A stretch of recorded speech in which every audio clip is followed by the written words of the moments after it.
धर्मशाला के तपोवन में शीतकालीन सत्र चला हुआ और ऐसे में हिमाचल प्रदेश के कई मुद्दे वहां पे उठाए जा रहे हैं। हिमाचल प्रदेश की बात करें तो हिमाचल प्रदेश में सबसे अहम मुद्दा जो वर्तमान में चला हुआ है वो रोजगार को लेके, एम्प्लॉयमेंट को लेके और बात करें चिट्टे को लेके, क्योंकि चिट्टे का जो प्रचलन है वो हिमाचल प्रदेश में लगातार बढ़ता जा रहा है। उसका शिकार जिला कांगड़ा के जो बॉर्डर एरिया हैं वो भी हो रहे हैं।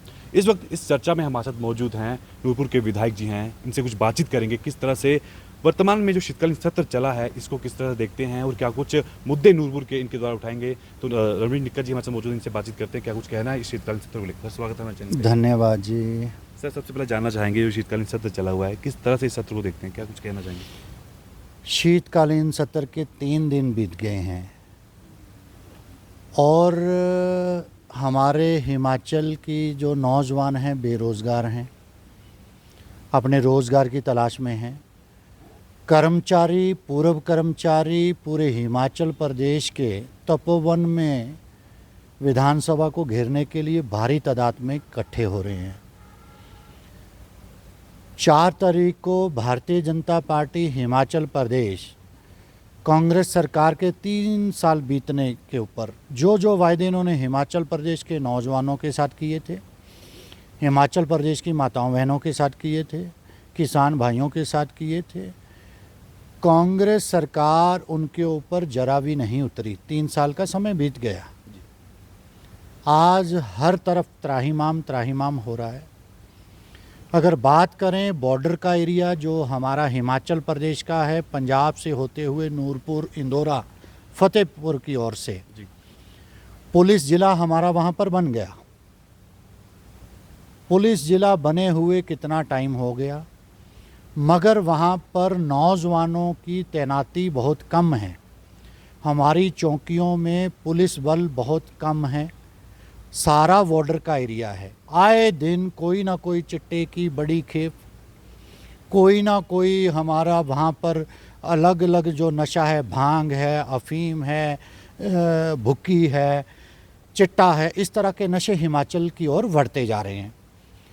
आपके चैनल के माध्यम से माननीय मुख्यमंत्री जी को मैं ये कहना चाहता हूँ कि हमारा जो बाउंड्री का एरिया है, हमारी रे चौकी है, हमारा जो थाना डमटाल है, हमारी जो ठाकुर द्वारा चौकी है, हमारी जो सदवा चौकी है, हमारी जो कंडवाल की चौकी है, इसी तरह हमारी जो ढंगू पुल की चौकी है, इन चौकियों के अंदर पुलिस बल बहुत कम है।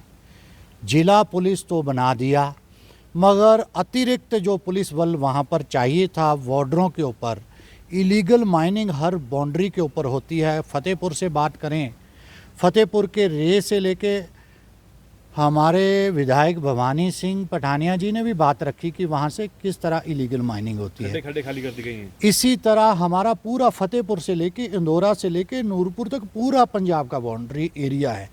चिट्टा और इलीगल माइनिंग वहाँ पर होती है।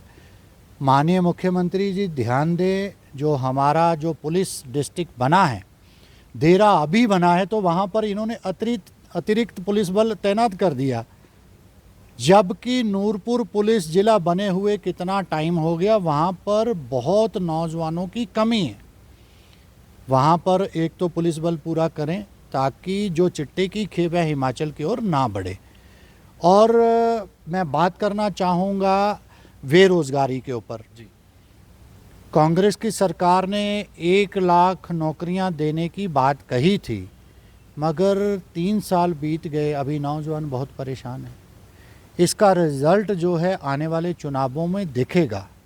हाल ही में आपने देखा होगा जो पंचायती चुनाव हैं उनको भी टाल के 4-5 महीने आगे कर दिया गया है। तो लोग जो हैं सड़कों पर उतरने वाले हैं। जिस तरह पूर्व कर्मचारी इतने, कल मैंने चैनल के माध्यम से देखा है, इतने सियाने लोग, बुजुर्ग लोग जिनको मेडिकल का भत्ता नहीं मिला, जिन्होंने मेडिकल के थ्रू अपना स्वास्थ्य उपचार किया है, उनका बेचारे धरने दे रहे हैं। कहाँ पूरे हिमाचल भर के लोग आके सड़कों में बैठे हैं। तो माननीय मुख्यमंत्री जी ध्यान दें, अपने हिमाचल के हितों की रक्षा करें, अपने लोगों का ध्यान दें। सर, बात करें जिला कांगड़ा की तो जिला कांगड़ा को एक तरफ सरकार कहती है कि पर्यटन राज्य जो है बनाया जाएगा, पर्यटन जिला बनाया जाएगा, पर्यटन के तौर पे उसको विकसित किया जाएगा। परंतु रोड कनेक्टिविटी की बात करें तो रोड कनेक्टिविटी के जो हालात हैं, नूरपुर की बात करें, सदवा सुलाली की बात करें, जो अपना नूरपुर के नागनी माता के ऊपर जो गांव है वहाँ की बात करें, तो वहाँ पे सड़कें कम, गड्ढे ज़्यादा हैं अभी भी, और लगातार आए दिन शिकायतें वहाँ से आती हैं। अब जिला कांगड़ा की बात करें, पर्यटन नगरी मगर मैक्लोडगंज है, मैक्लोडगंज के लिए जो वैकल्पिक मार्ग हैं सभी टूटे हुए हैं। ऐसा क्यों है जो सड़क कनेक्टिविटी का कार्य नहीं हो पा रहा? भारी बरसात के कारण सड़कें टूट गई, मगर जो राज्य सरकार है उसकी जिम्मेवारी है। अभी भी सेंट्रल गवर्नमेंट इनको 70% जो है सेंटर का बजट इनको मिलता है।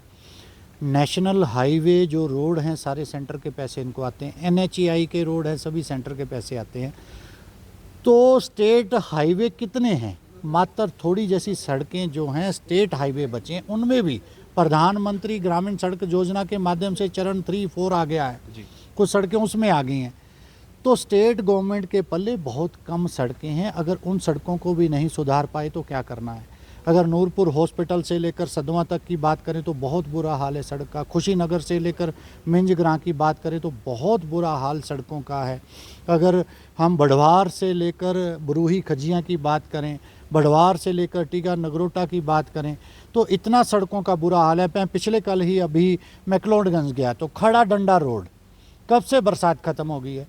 जो इतना टूरिस्ट पूरे देश भर का यहाँ पर आता है तो खड़ा डंडा रोड की इतनी हालात ख़राब है, बड़ी मुश्किल से एक छोटी गाड़ी है 7 फुट से निकल पाती है। तो 7 फुट रोड और बढ़ाने में सरकार को कितना टाइम लगता है? बात करें जैसे कि आपने कहा कि मॉनसून काफी पहले थम चुका है, परंतु जब शीतकालीन सत्र आया तो धर्मशाला की तमाम जो सड़कें शीतकालीन सत्र की ओर जाती हैं सभी में तालपुल बिछ गया, काफी चकाचौंध दिख गया, परंतु अन्य जो स्थान है उस पर विकास बहुत बुरा हाल। जो मैक्लोडगंज को रास्ता सड़क जाती है तो सारी की सारी बैठ गई है। अगर सरकार चाहे, भगवान के बाद दूसरा रूप सरकार का होता है, चाहे तो चुटकियों में सड़कें हों चकाचौंध हो जाती हैं। अगर किसी भी जिला में माननीय मुख्यमंत्री जी का दौरा होता है, इससे पहले भी कई मुख्यमंत्री रहे हैं, तो आपने देखा होगा सड़कों पे तारकोल गड्ढे भरने का काम, पुलों को चमकाने का काम, पेड़ों के ऊपर सफ़ेदी लगाने का काम, ये सारे का सारा आज 0/0 है। पता लगना चाहिए, एक जिला में मुख्यमंत्री जी का प्रवास है तो चकाचौंध उस इलाके की सड़कें मुख्यमंत्री जी के आने के बहाने ही हो जाए सही, तो होनी चाहिए। सर, कुछ समय पहले विपक्ष द्वारा एक मुद्दा काफ़ी उठाया गया फिनांसिंग प्रोजेक्ट को लेके। ये कहा गया कि उसमें शर्तें जो हैं उसके तहत कुछ ना कुछ छेड़खानी की हुई थी।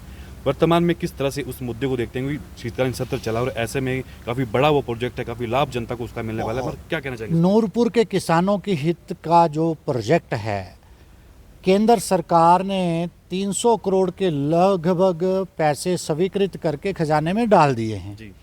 स्टेट गवर्नमेंट का सिर्फ एक ही छोटा सा काम है, उसका टेंडर लगा के किसी कॉन्ट्रैक्टर को वो काम देना।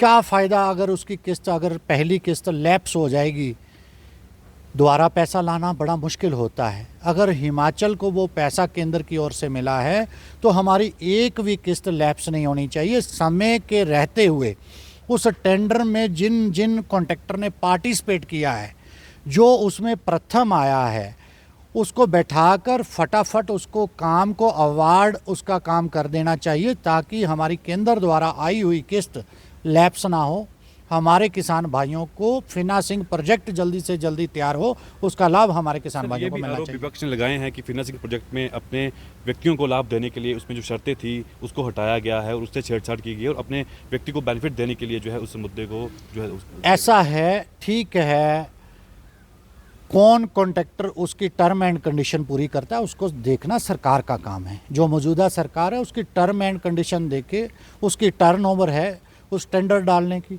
क्या उसने जिस तरह का फिनांसिंग का प्रोजेक्ट है उसने कोई और काम किया है, ये काम देखना सरकार का काम है। अगर वो क्वालिफाई नहीं करता है तो 5 महीने का समय नहीं बीतना चाहिए, इमीडिएट सरकार को एक्शन लेना चाहिए।